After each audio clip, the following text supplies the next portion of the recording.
오늘 이 시간에 오신 여러분들 위해 특별한 하나님의 축복, 은혜가 넘치기를 주님의 이름으로 축원합니다.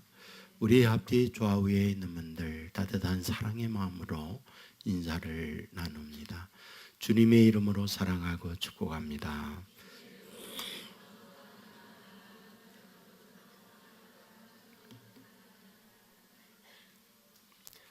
네, 감사합니다. 성경에 보면 굉장히 다양한 기사, 성경의 기록들이 나와 있는 것을 볼 수 있습니다. 그런 기사들을 통해서 하나님께서 우리에게 주고자 하는 목적이 있습니다. 그것은 믿음으로 나아가게 함과 미련한 우리로 하여금 깨우침을 잊게 하고자 하는 하나님의 의도가 그 안에 있는 것을 발견하게 됩니다.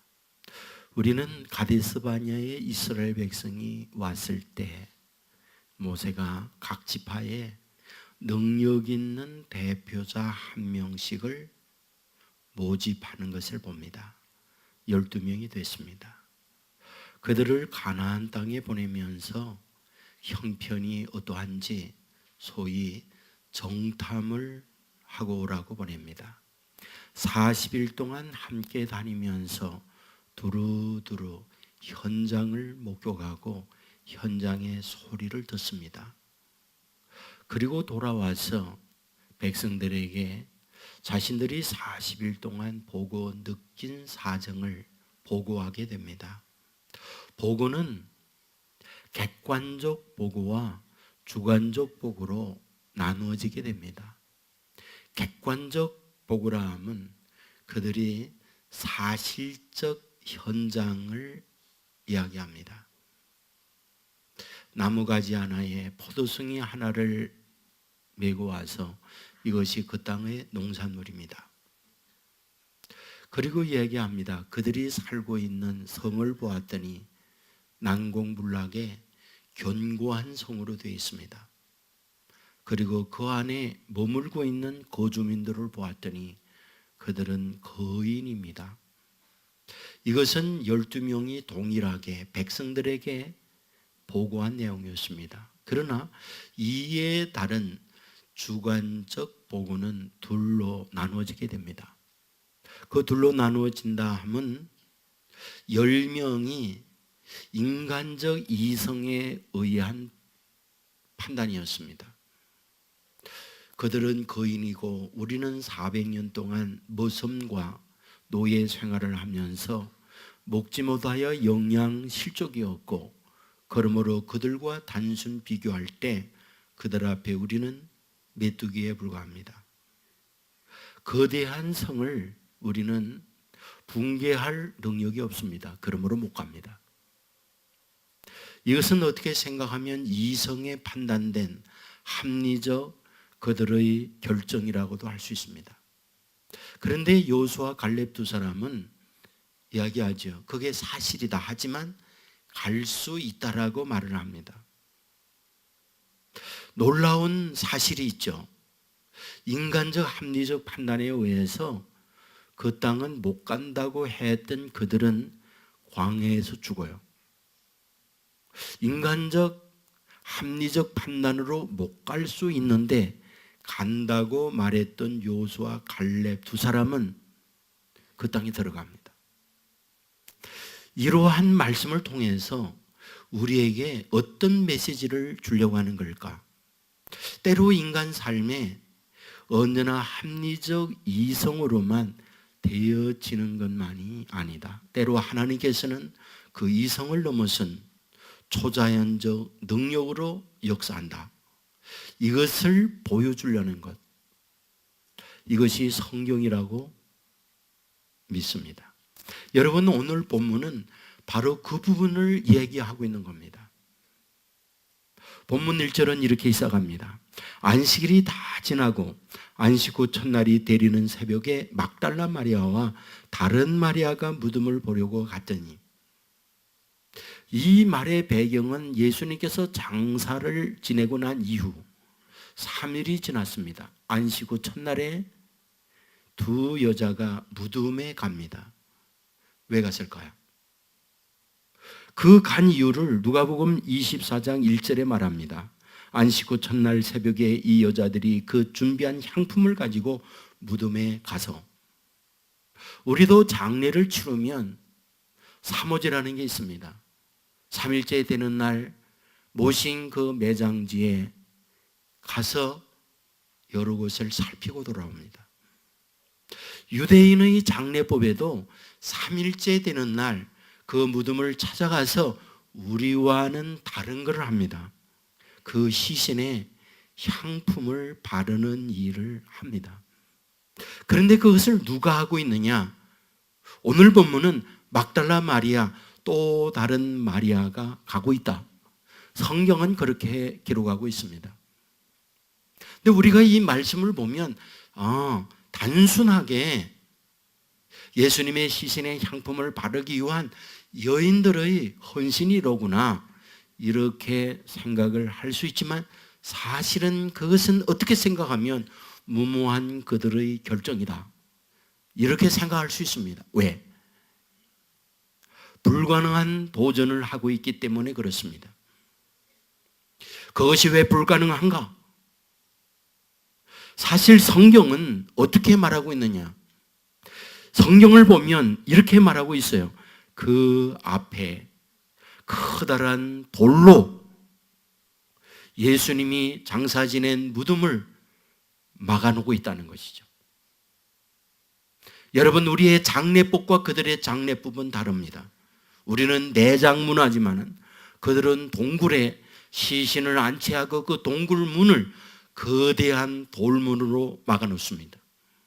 그 거대한 돌문이라는 것은 단순히 한두 사람이 옮길 수 있는 작은 돌이 아니라 동굴문을 막을 수 있는 큰 문, 10사람 이상 장정이 달려들어야 겨우 굴 수 있는 어떤 장비, 어떤 도구를 통해서 옮겨 놓을 수 있는 돌입니다. 그런데 그 돌문이 닫혀있는 예수님의 묻혀있는 그 묘지에 누가 간다? 두 여인이 가고 있다. 그 두 여인으로서는 결코 예수님의 시신이 놓여있는 그 무덤의 돌문을 결코 움직일 수 없습니다. 더더욱 불가능한 것은 그때 예수님의 시신을 도둑질하고 부활했다고 거짓말할 거다라는 거짓 정보, 이 정보에 대하여 사형을 집행한 대제사장들, 로마 정부가 입수를 한 거죠. 그래야 성경은 어떻게 기록하고 있습니까? 마태복음 27장 65절 이하에 보면 무리가 이르되 너에게 경비병이 있으니 가서 힘대로 굳게 지키라. 하거늘 그들이 경비병과 함께 가서 돌을 임봉하고 무덤을 굳게 지키니라. 무덤을 지키는 병력이 동원됐다. 왜냐하면 누구든지 무덤문을 열지 못하기 위하여, 그리고 그 무덤문 입구에 임봉을 해서 누구든지 10명 여는 이에게 처벌을 가하겠다는 행정기관의 행위였던 것을 보게 됩니다. 여러분, 두 명이 그곳에 어떻게 그런 상황에 예수님께 향품을 바를 수 있겠습니까? 여러분, 일반 양복을 입을 때하고 군복을 입을 때하고 사람이 달라진다는 거 아세요? 회사 다니는 멋진 우리 젊은이들이 예비군 훈련 갔다 하면 달라져요. 예? 아무데나 다리 들고 시하기도 하고 별짓 다 해요. 여러분, 군인이 된다는 것은 군인으로서의 남복성, 어떤 윤리, 도덕, 사람됨으로서의 이런 부분을 이룰 수 있는 위치에 있다는 거예요. 두 여인이 어느 시간에 갑니까? 캄캄한 새벽에 가요. 그것은 충분히 성희롱과 어떤 조롱을 받을 수 있는 환경적 여건이에요. 여러분, 두 여인이 이 사실을 알아요. 그렇다면 합리적 우리의 판단은 무엇입니까? 가지 말아야 해요. 왜냐하면 불가능한 일이니까. 왜냐하면 군인들이 버티고 있으니까. 그런데 오늘 성경은 어떻게 우리에게 기록하고 있는가? 무모하게 그들은 가고 있더라는 것이죠.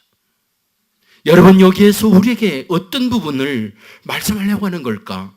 돌문은 막혀 있고 군인들은 지키고 있고 임봉하여 약한 두 여인이 갔을 때 이에 따른 조롱과 희롱 그리고 불가능한 돌이 버티고 있는 현실에 무모하게 바보스럽게 무덤에 가는 이유가 어디에 있을까라는 거죠. 우리의 이성적 합리적으로 불가능한 행위를 그들은 하고 있다. 이것을 오늘 본문은 말씀하고 있다는 말이죠. 그런데 오늘 본문에서 무엇을 우리에게 가르쳐 줍니까? 그와 같이 무모하게 발걸음을 뛰며 간 그들을 위하여 어떤 일이 벌어집니까? 본문 2절에 보면 이렇게 기록합니다. 큰 지진이 나며 주의 천사가 하늘로부터 내려와 돌을 굴려내고 그 위에 앉았는데, 그렇게 무모하게 무덤을 향하여 갔던 그들을 위하여 뭐하다? 지진이 일어났고 주의 천사가 하늘로부터 내려와서 돌문을 굴렸다. 성경은 그렇게 기록해요. 거기서로 끝나지 않죠. 4절 말씀에 보면 지키던 자들이 그를 무서워하여 떨며 주의 죽은 사람같이 되었더라. 군인들이 돌문을 지킵니다. 그런데 이런 지진과 천사가 내려오는, 그리고 예수님께서 무덤문을 열고 부활하는 그 모습을 보고 군인들은 뭐하다? 떨며 두려워하고 혼비백산하다. 성경은 그렇게 기록하고 있다. 이 말씀이에요. 그러면 이 말씀을 통하여 우리에게 뭘 가르쳐 주는 걸까요? 아, 그렇구나. 인간의 합리적 판단, 우리의 어떤 계산적으로 보면 돌문을 열 수 없어요. 군인들이 버티고 있으므로 들어가서 향품을 바를 수 없어요. 그럼에도 불구하고 예수님이 있는 곳으로 두 여인이 가고 있을 때 지진이 일어나고 있구나. 천사가 오고 있구나. 그리하여 돌문이 열리고 그 군인들은 이 광경을 보며 두려워 떨며 도망가게 만들고 있구나.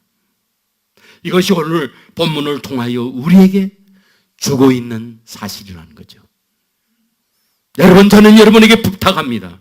우리가 믿음으로 살 때에 때로 불가능한 일이 기다리고 있어요. 거대한 장애가 버티고 있어요. 내 능력으로 비교해 보면 불가능해요.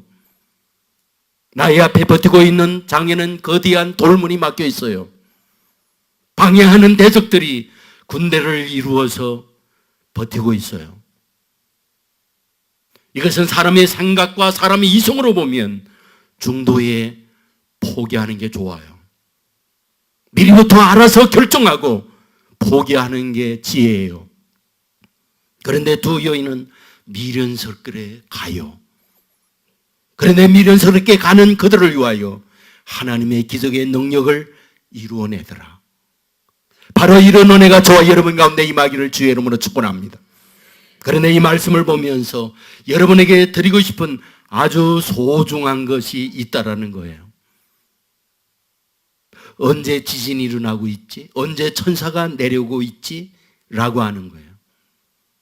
2절에서 큰 지진이 나며 주위의 천사가 하늘로부터 내려와 돌을 굴려. 그런데 그때가 언제냐? 1절 말씀에 보면 안식구 첫날 때리는 새벽에 막달라 마리아와 다른 마리아가 무덤을 보려고 갔더니, 두 여인이 무덤을 향하여 가는 그 시점에 뭐하다?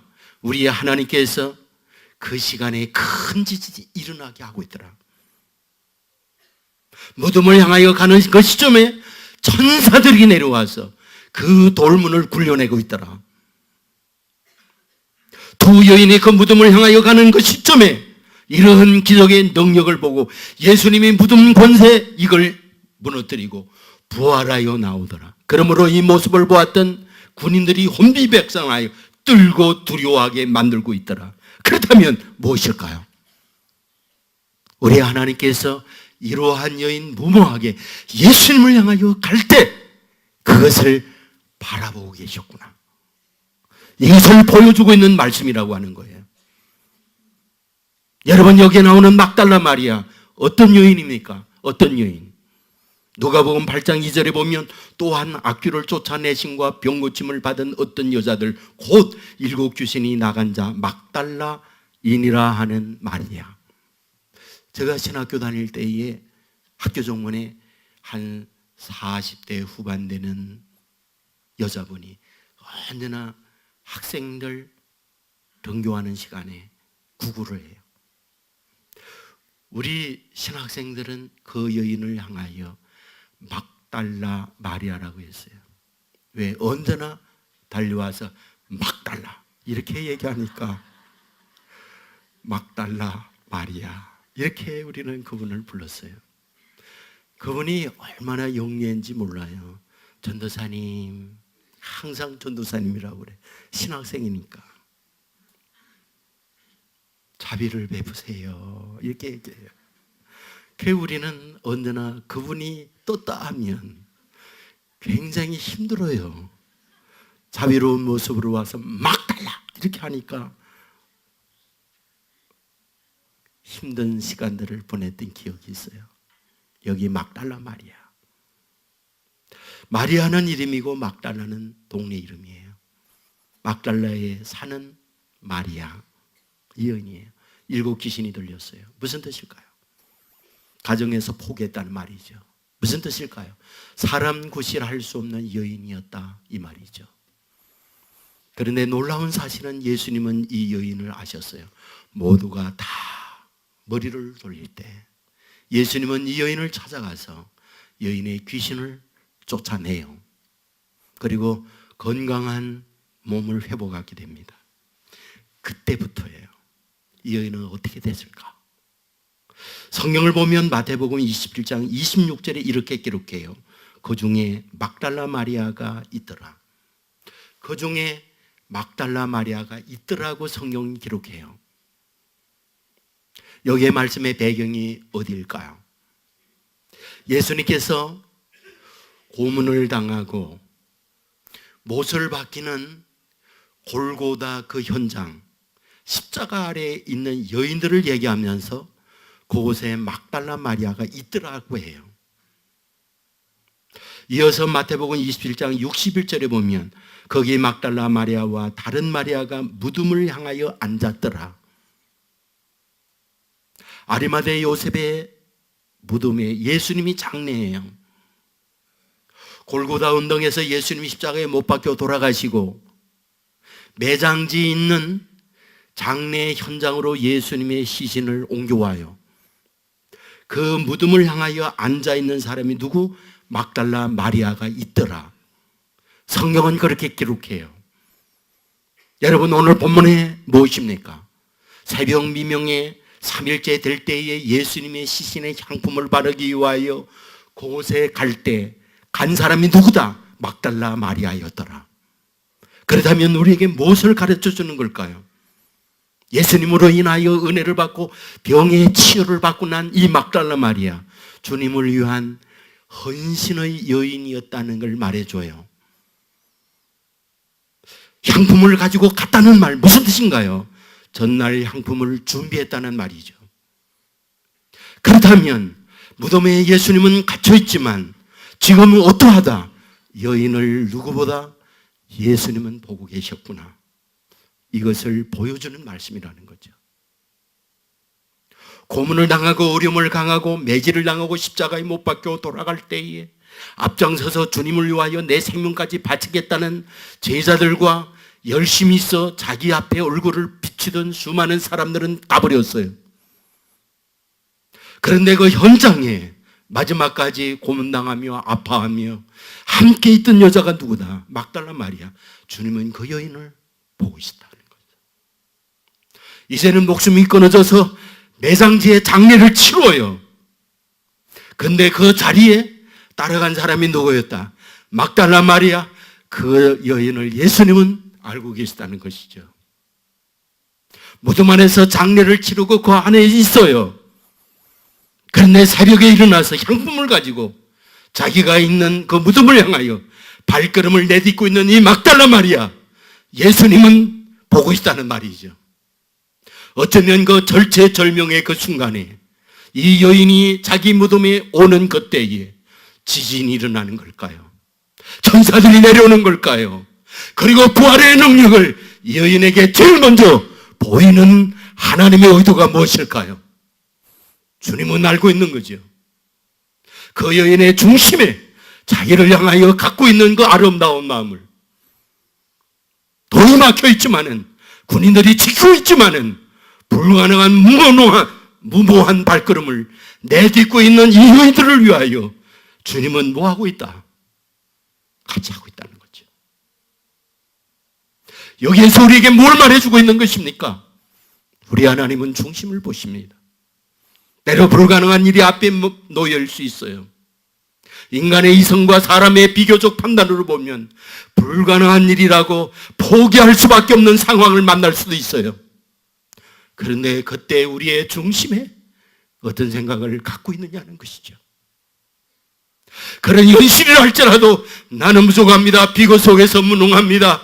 아무리 봐도 내 힘으로 할 수 없습니다. 그럼에도 불구하고 나는 무조건 주님께 의지합니다. 도와주십시오.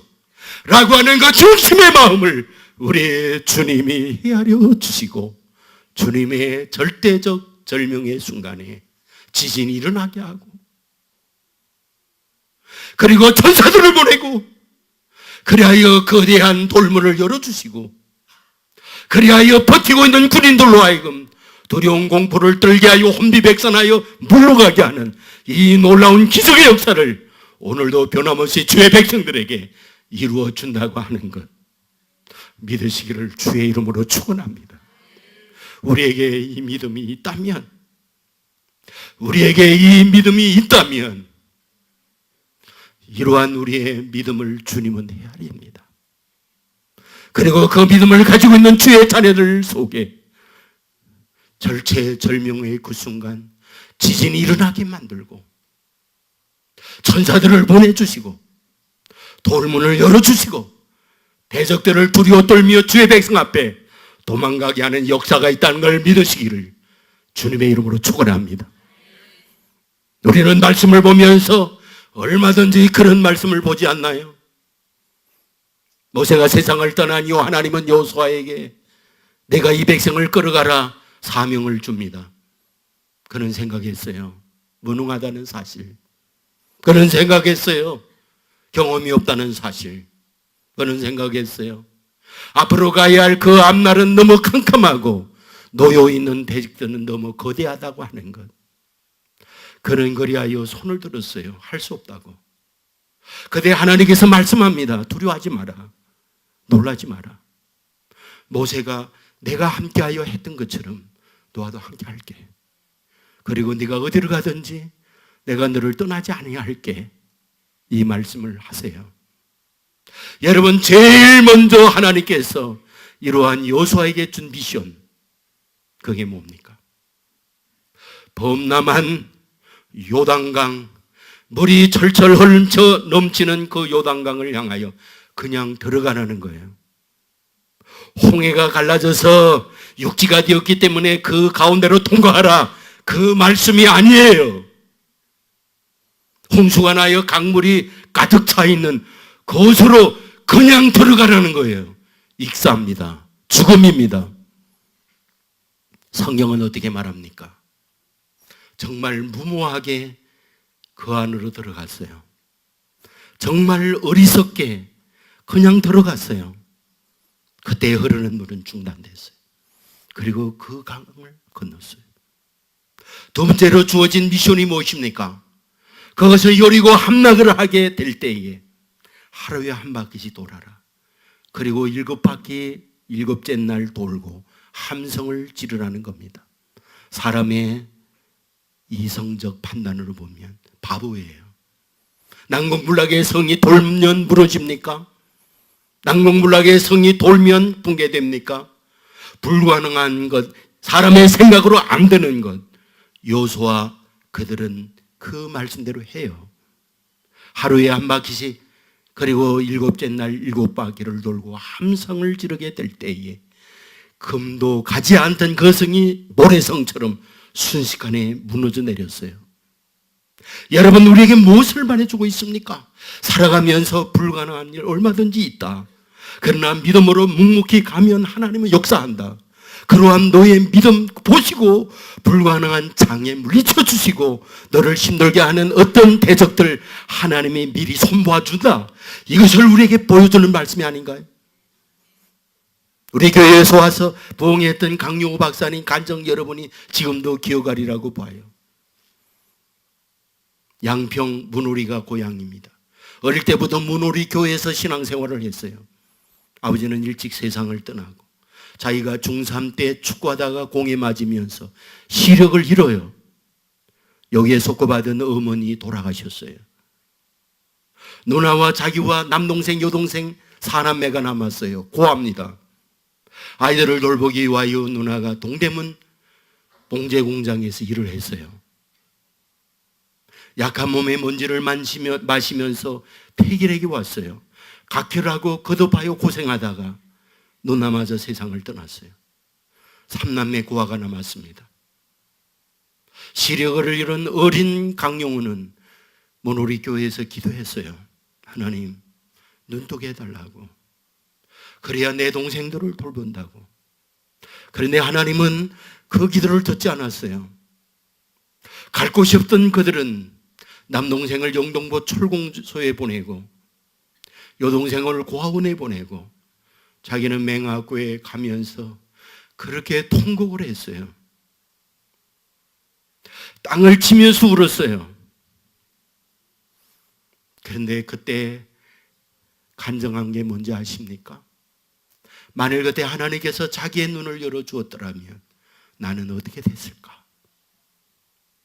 학교는 고사하고 동생들을 돌보기 위하여 공장에 갔을 거고 그곳에서 일을 하다가 힘들게 자기의 인생은 마무리됐을 거라는 거예요.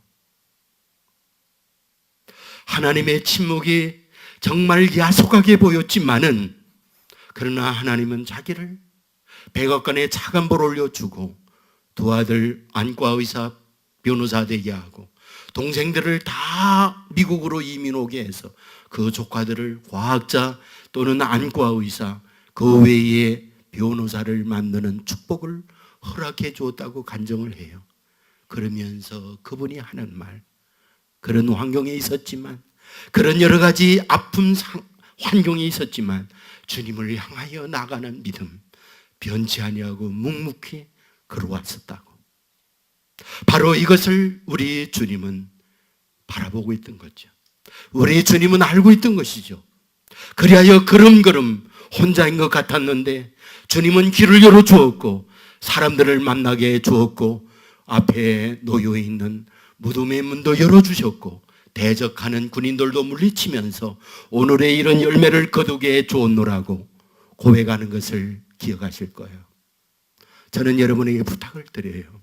인생길에 형통한 길만 있진 않아요. 우리라고 돌문이 막혀 있지 않겠나요? 우리라고 군인들이 버티고 우리의 가는 길을 힘들게 하고 방해하는 일이 없겠습니까? 우리는 그때에 그것을 바라보며 미리 겁을 먹고 우리의 알량한 지식 합리적 판단으로 두려워 떨며 포기하고자 하는 때 많아요. 오늘 본문을 통하여 우리에게 뭘 말해줍니까? 돌문이 있지만 열 수 없지만 군인들이 버티고 있지만 가서 희롱과 조롱을 받을 수 있지만 주님이 있는 곳에 간다.